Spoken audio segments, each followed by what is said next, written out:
Nadismaya si two-time Southeast Asian Games gold medalist Jamie Lim sa hindi pagkakabilang ng sport na karate sa 2025 SEA Games at pagkansela sa 2024 IMAG. Yan ang ulat ni Paulo Salamati. Magpapatuloy pa rin ang Karate Pilipinas National Team sa kanilang puspusang pag-iensayo sa kabila ng pagbabago sa mga nakatakdang salihang kompetisyon ngayong taon.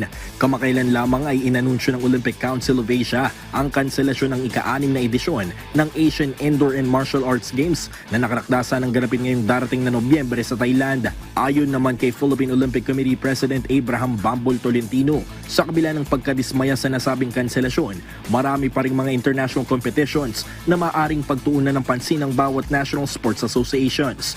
Maliban pa rito, isa rin sa pinangangambahan ng POC ang hindi pagkakabilang ng mga ilang sport gaya ng weightlifting, wushu, jiu-jitsu at karate sa 2025 Southeast Asian Games sa Thailand na kung saan 8 gintong medalya ang posibleng mawala sakaling opisyal na hindi makasama ang mga nasabing sports sa magaganap na kompetisyon.